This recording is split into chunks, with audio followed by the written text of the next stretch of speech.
इस बार के दिल्ली एमसीडी चुनाव ने बहुत सुर्खियां बटोरी। साथ साथ चुनाव के नतीजे आने के बाद खूब हंगामा भी देखने को मिला। दिल्ली एमसीडी में भाजपा और आम आदमी पार्टी की सीधी टक्कर थी।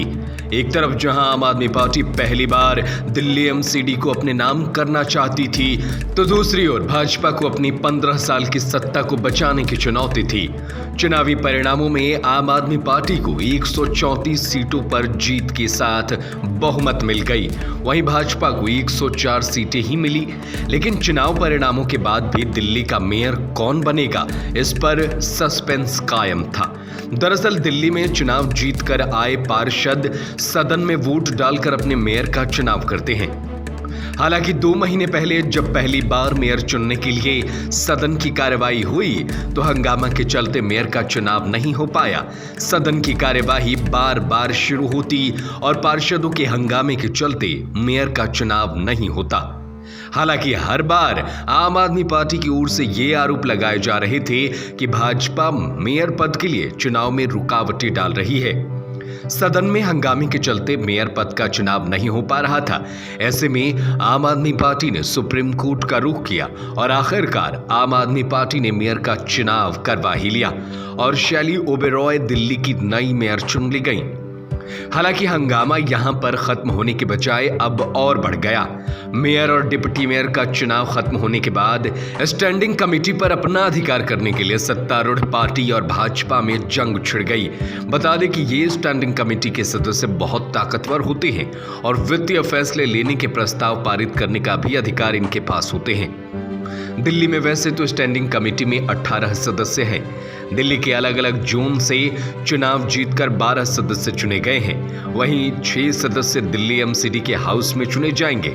बुधवार को इन्हीं 6 सदस्यों को चुनने के लिए दिल्ली एमसीडी सदन की कार्रवाई शुरू हुई।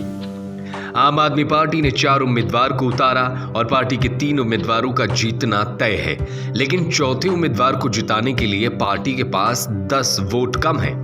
वहीं भाजपा ने 3 उम्मीदवारों को उतारा है। उसके 2 उम्मीदवारों की जीत निश्चित है, लेकिन तीसरे उम्मीदवार की जीत के लिए 3 वोट कम है।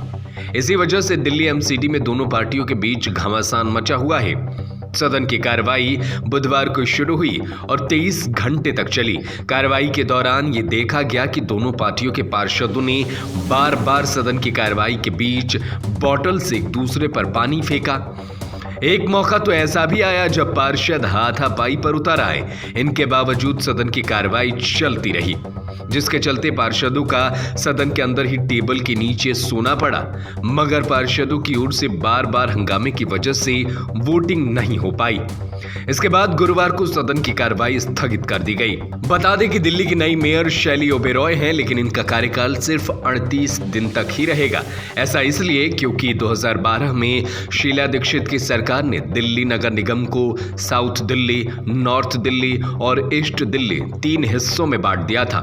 मगर साल 2022 में केंद्र सरकार ने एमसीडी यूनिफिकेशन बिल पास किया था, जिसमें दिल्ली के तीनों नगर निगमों को एक कर दिया गया है। इस बिल में कई नियम हैं जो सिर्फ दिल्ली एमसीडी के लिए बनाए गए हैं। इनमें से एक सबसे महत्वपूर्ण नियम है कि दिल्ली में 5 साल में 5 नए मेयर बनाए जाएंगे, जिनका चुनाव सदन के अंदर पार्षद करेंगे। लोगों को इसके लिए वोट नहीं देना पड़ेगा। दरअसल हर मेयर का कार्यकाल 1 अप्रैल से शुरू होकर 31 मार्च तक चलेगा।